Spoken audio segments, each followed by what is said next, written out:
All right, here we are again for the regular roundup for the RTBU, the bus division. I'm Tom Brown, the secretary, and as I go around the depots, what I'm getting asked about, as most of all at the moment, is of course our dispute that's in the commission about the casual exploitation. So what we're after is we've got in a dispute to get our casuals paid at the same rate as our permanents. Basically, that's it. In a nutshell, it's a same job, same pay dispute.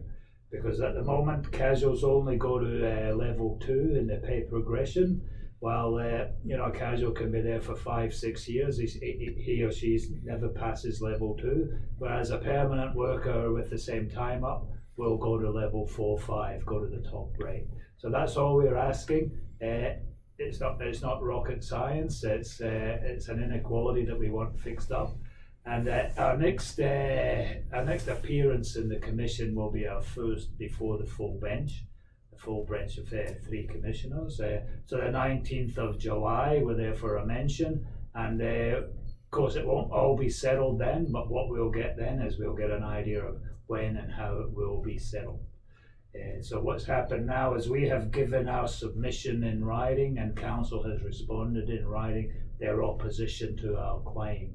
So if you're in and around your depots, the delegates have a copy of council's opposition, and basically they're going down the same path as they went down a few months ago, that casual workers are not required to do work beyond level 3 or beyond level 2 in the pay scale and in the skill scale, and we say that's a load of rubbish. So watch this space. That's where we're at, and it's going to be resolved sooner rather than later.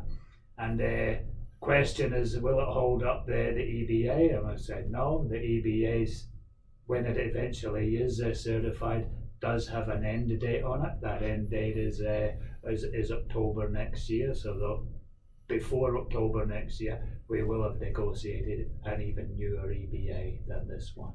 And of course, that's where it sits at the moment. And I'll be in touch once we've had that hearing, once we've had that mention on the 19th of July. Traineeships is another thing I want to talk about. So if you're out there and you're a casual and you've wanted a traineeship for some time, now is the time to get your name in, because council is short 40 to 50 drivers because of the new work coming in, and they want permanent workers, or they want trainees rather than casuals. Probably the simple reason for this is that a trainee or a permanent worker is obligated to come to work 5 days out of 7, and of course they have to be paid a minimum of 38 hours, whereas a trainee is not obligated to come to work. There is no pressure that they can put on a trainee to work any more than, on a casual to work any more than the casual has made themselves available for. So that's left us at this time of need. Council's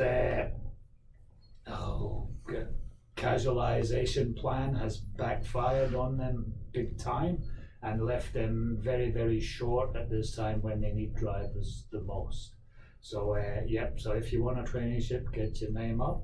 At the moment, in the training schools, they've got 3 training schools running concurrently. They've got 57 new recruits in there, and the next one starting probably in early July, it'll be the same. They're pumping these guys through the training school as quickly as you can. So the time that they're finished at the school, they'll be out in the depots. So they'll all need mentoring and route training. So that takes people away from driving to do training. So the overtime will be there for quite some time to come. What else is going on? As you say, the extra work that I'm talking about, with the ferries being pulled out of the river, there is the 27s, there's the 109s because of the stations being closed down. There's also the southwestern stuff coming and the Hornibrook stuff coming on the north side. And by the time we get used to doing all this, probably the metros will start recruiting for the metros. So bus driving is going nowhere. It's going up. More and more work, more and more job security, especially if you can secure that traineeship, which is your ticket to permanency. So get in for it. Okay. Now electric buses. 4 electric buses are here. They've arrived from China with a bit of fanfare and a whole lot of anger as well, especially from the Australian manufacturing workers. The guys that build these buses in Australia have been left out so far, and that's not going down well, because we do build electric buses here in Queensland, as a matter of fact. And we also have our the yard at Eagle Farm, the Volgan yard at Eagle Farm, now got the capacity to build electric buses. So what is our Lord Mayor playing at? There's something going on there, getting these buses from China, and creating a lot of anger. So watch this space on this one. They're actually doing the trials at the moment. So the what do you call them? The Bowsers are set up at Eagle Farm, the chargers. So the buses are there overnight getting charged up, and we'll have a good look at them next Thursday when we do the DCC meeting there at Eagle Farm. So so more to come on that. Let's hope that the China buses is a flash in the pan, and let's hope that the Lord Mayor gives some sort of guarantee to our Australian workforce that we will build future electric buses here in Australia and here in Queensland. Okay. Now the radios investigation is still ongoing. So if you happen to be in a dropout area, make sure that you report that. The mobile investigation unit will check it out, and also defect the bus, because it may be a problem with the bus radio, and so it'll be checked out what the defect is, and it'll have to be fixed. The black spots will have to be fixed up, because Motorola are still under contract, and I've got an obligation to fix them.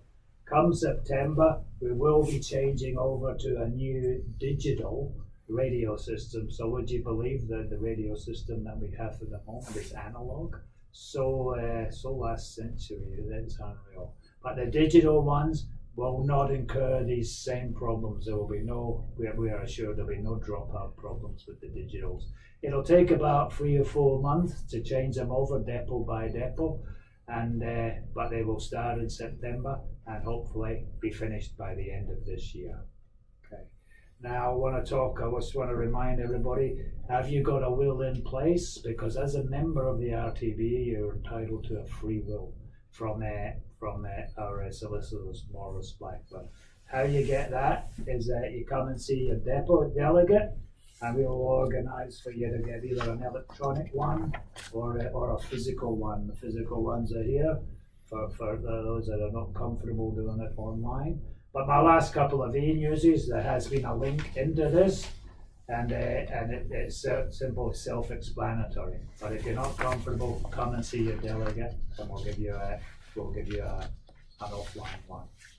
Yeah. And the hearing loss, the same thing. If you've been working around the traps for 20, 30 years in this industry, you've driven some noisy buses, butter boxes comes to mind, but other ones too have had noise problems. You may have incurred some industrial hearing loss, for which you will be entitled to some sort of compensation, some financial compensation. But first things first, come and see the union. We'll organise through Morris Blackburn, we'll organise a hearing test. From that, you'll be determined how much hearing loss you've got, and that'll determine how much compensation is offered to you. No reason for you to quit driving or anything like that. It doesn't affect your ability to drive, but you will be offered compensation if any hearing loss is picked up. Okay, thanks for that. Now I want to talk a little bit about toilets, our on-road toilets. There's been we've got a bit of a campaign going up, and it's been fairly successful. We have managed to pressure Transport for Brisbane into making a short list of the most run-down toilets at terminuses and things like that to be fixed, you know. But we must not let them off the hook here. We must keep the pressure on, you know, and this comes into the toilet breaks that we have throughout the day. You know, that there is a lot of misunderstanding around from some drivers that the 4 minutes minimum between trips is a designated toilet break. You know, this is wrong. This is absolutely wrong. That time is to check your bus and get yourself, stretch your legs and get yourself ready and set for the next trip. A toilet break as such is a right for every single worker, and as such it's not on your run print, it's not in your award, it's not in your EBA, and most important of all, it is not timed. You know, you go to the toilet when it's convenient, you take your time to do your business and clean the toilet and get back to work. And if that makes you a little bit late, then so be it. Do not let council perpetrate that misunderstanding that you've only got 4 minutes. That just leads you to trying to rush things, and we know where that leads. But we are in a situation where we are entitled to a toilet break, and we are entitled to good, clean toilets. And this is where the campaign will lead.